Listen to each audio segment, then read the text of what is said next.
अन्नाद् भवन्ति भूतानि पर्जन्याद् अन्नसम्भवः यज्ञाद् भवति पर्जन्यो यज्ञः कर्म समुद्भवः अन्नाद् वै प्रजाः प्रजायन्ते याः काश्चित् पृथिवीं सृताः अथो अन्नेनैव जीवन्ति अथैनदपि यन्ततः अन्नं हि भूतानां ज्येष्ठम् तस्मात् सर्वौषधिमुच्यते अन्नाद् भूतानि जायन्ते जाता अन्नेन वर्धन्ते अन्नं वै प्राणाः तद्ब्रह्मम् अन्नं न पश्चक्षित तद्ब्रह्मम् अन्नं न निन्द्यत् तद्व्रतम् अन्नं बहुकुर्वित तद्व्रतम्. In almost every culture, every society, and every religion on the earth, food is considered as the firstborn among all living things. It is also a common knowledge that we are what we eat. The quality, quantity, and the constituent of the food we eat largely decides our mental and physical health.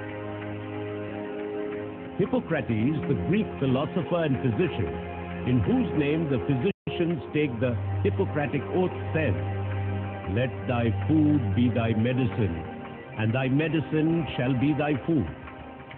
Whether we eat food or we eat medicine, food itself is a medicine or medicine is food? It's a big question. If we eat food, healthy food, then there is no medicine, because food itself is a medicine. But if you start eating medicine, there is no food. In the Upanishads, the ancient Indian philosophical treatises, food is said to be sarva ausadhi, or medicine for all ailments. Despite these treasure troves of ancient knowledge, in the last half century or so, we are unwittingly poisoning our food and the sources of our food. The use of modern industrial chemicals like fungicides, insecticides, herbicide, etc., commonly known as pesticides, and inorganic fertilizers like nitrogen, phosphates, and potash, has brought about these changes. This modern agricultural system is known as the Green Revolution. Now, a new revolution called the Gene Revolution is about to take the control of our food chain, despite numerous protests from farmers, doctors, scientists, social organizations, governments, and the general public all over the world.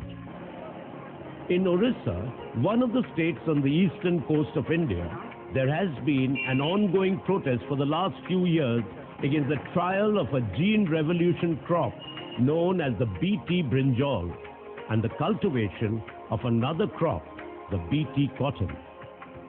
So, why are these people protesting?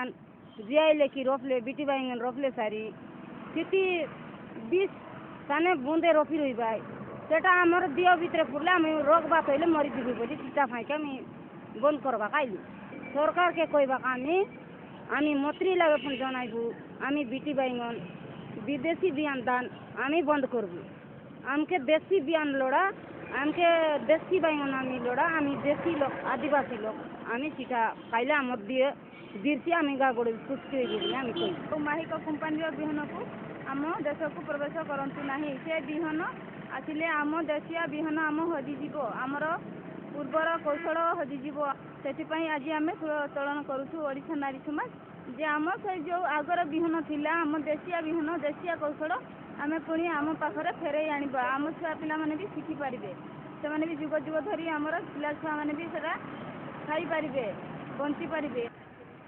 Earlier, Orissa Nari Samaj and State Siddharth village pushed a mass movement in Orissa to ban BT brinjal, which is very, very dangerous for the health, and it will affect the biodiversity of Orissa, which is the center of biodiversity.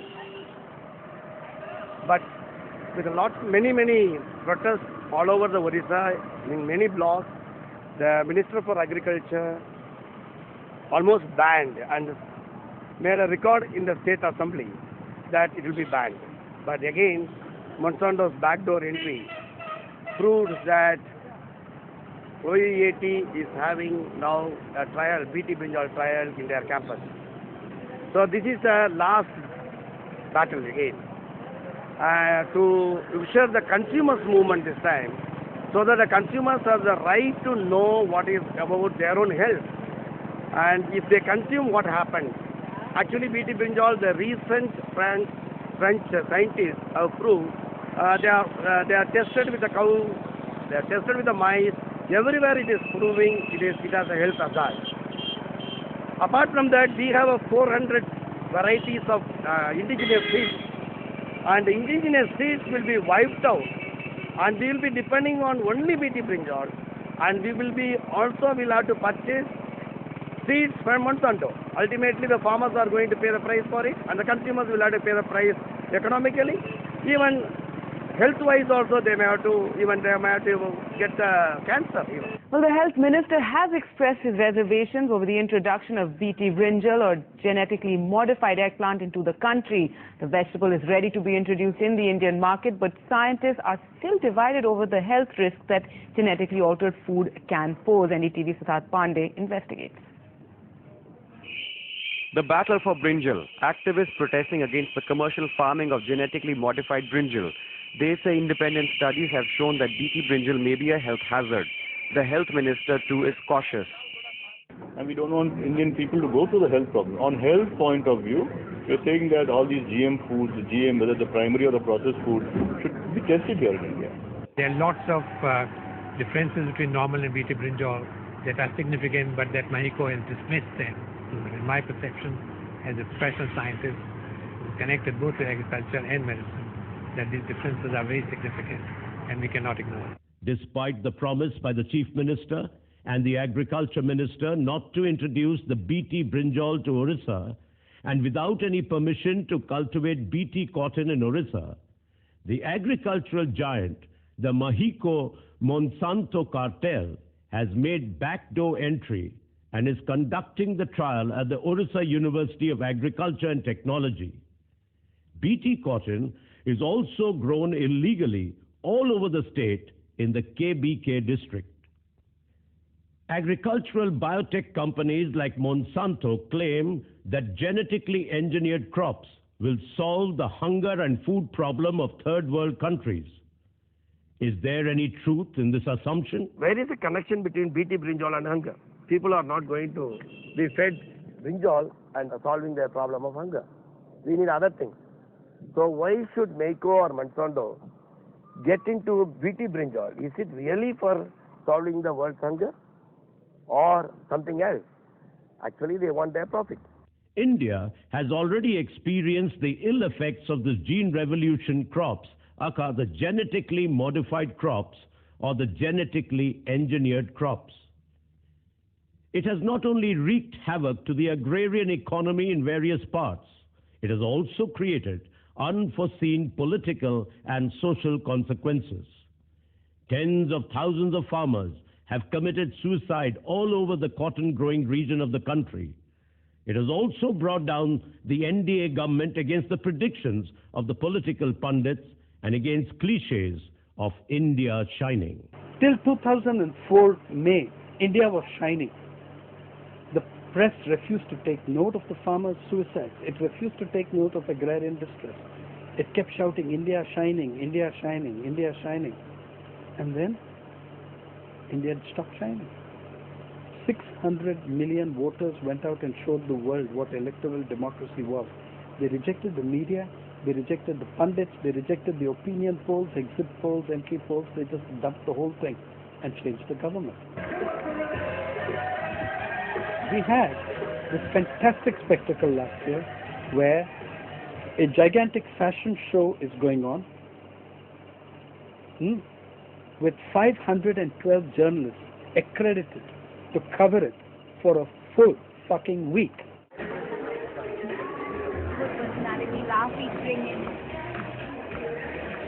If you went there, you'd see the journalists and cameramen fighting with each other for space threatening to hit each other. This is my space, because they need to get the girls coming down in their clothes with just the right angle.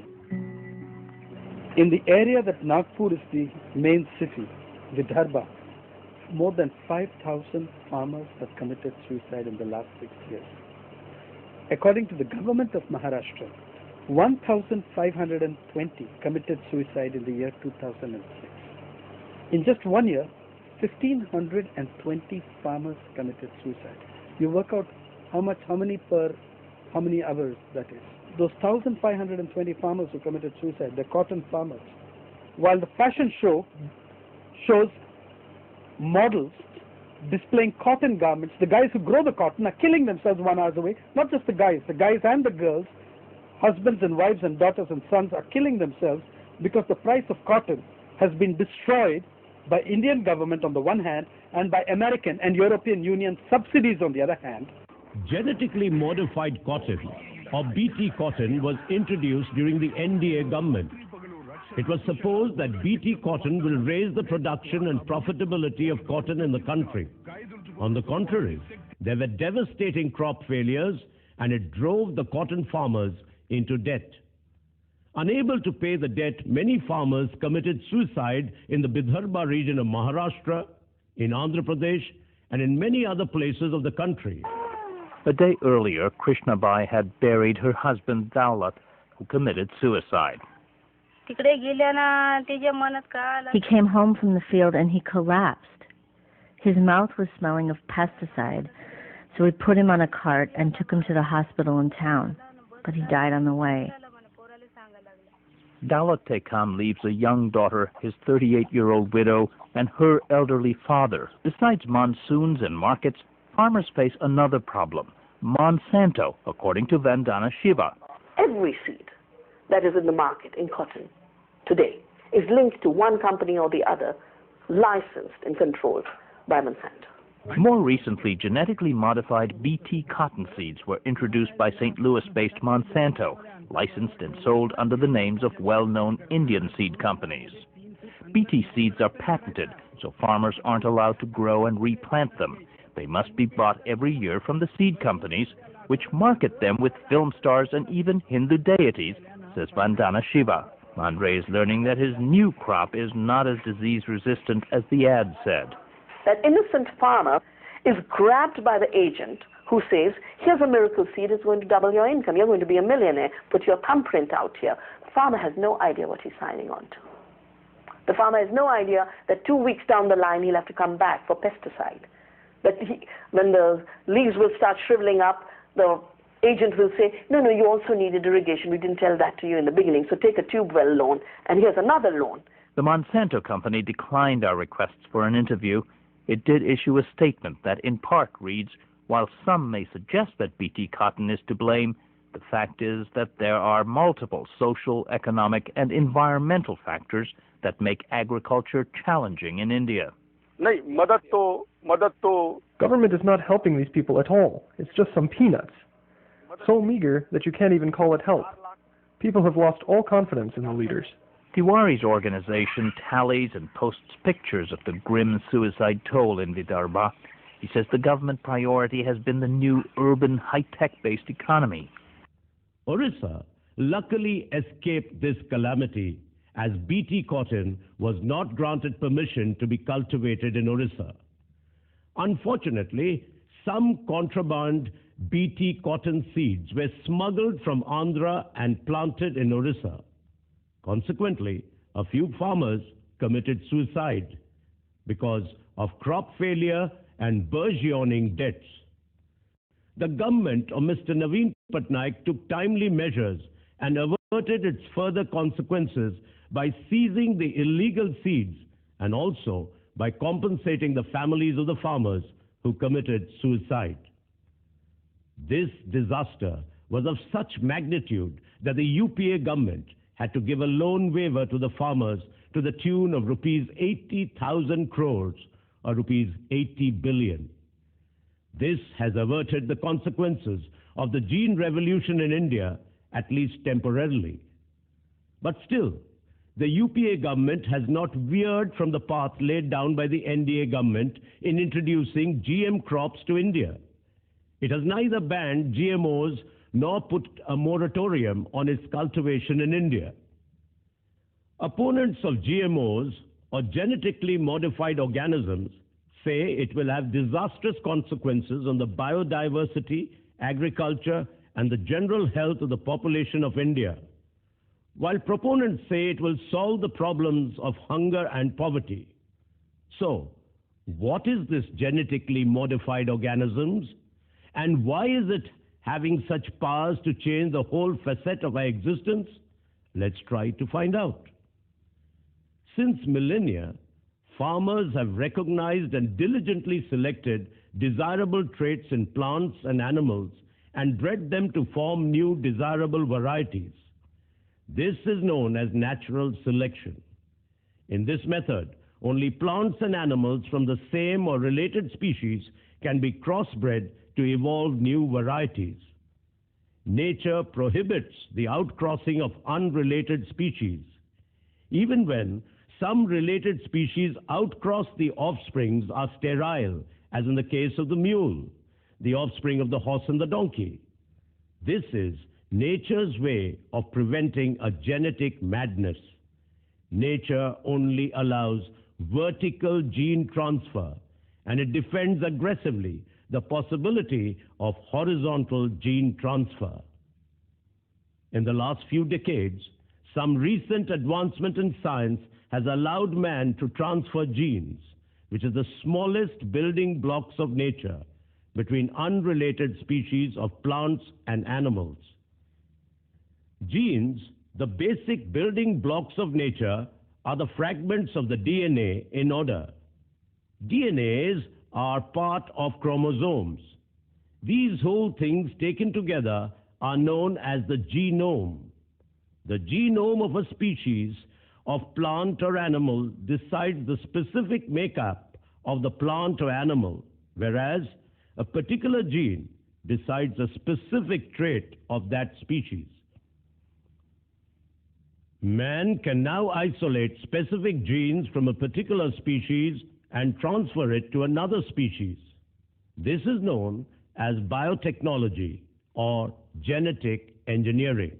What we're talking about is the extraction of genetic material out of a reproductive context, a context that has been evolving with this piece of DNA over millions of years, taking it out, manipulating it as a chemical, and then putting it back into another reproductive context where it's going to operate in a different way. This type of manipulation, the transgenic manipulation, really has no precedent in history or in evolution. It opens up enormous possibilities in the fields of medicine and healthcare and the fight against diseases like cancer and the general well-being of the humankind. The fight against life-threatening disease and illness is the fight against time. Individualized therapy is where we're heading in the near future. Where we're heading in the distant future is just almost unimaginable because the progress in biology has just been incredible. Cancer, asthma, atherosclerosis, stroke. Questions as to why we are what we are, many of them have to be answered through science. Conversely, it is such a powerful science that it has the power to radically change our environment and thereby destroy our existence. Some agricultural and chemical giants with the sole motive of profit have adopted this infant science, and with the help of this science are trying to take over the control of the food supply of the world. In their doing so, they have disregarded the health, well-being, and the general food of humankind. Foremost among these companies are Monsanto, Syngenta, DOW, Bayer Crop Science, and Aventis. Monsanto, the leader among these giants, has introduced a genetically modified crop, BT cotton, to India, and is now trying to introduce the first genetically modified food crop named BT brinjal. If this crop is introduced to India, it will open the floodgates for another 100 or so genetically modified crops. To force these products, the Monsanto and other biotech giants have taken over most of the seed companies of India. That includes the first and the second largest seed company of India, namely Mahiko and Nath Seeds. So, what is this BT crop? BT crop is a genetically modified crop in which a pesticide gene from a soil bacterium is incorporated into plants so that the plant will produce its own insecticide. This commonly protects the plant from insects like caterpillars. In the case of cotton, it protects the plant from the cotton bollworm. Likewise, it protects the brinjal crop from the brinjal fruit and shoot borer. These BT plants produce insecticide day and night for 24 hours to fend off against these pests. These BT plants by itself become insecticide factories. The biotech companies say that this will reduce the use of pesticide and will be good for the environment. This assumption has been found to be untrue because the BT toxin is defenseless against many other insects like the commonly found sucking pests like whiteflies and thrips, which damage the crop. As farmers have to use pesticide against these pests, there will be no reduction in pesticide use. Mahiko's statement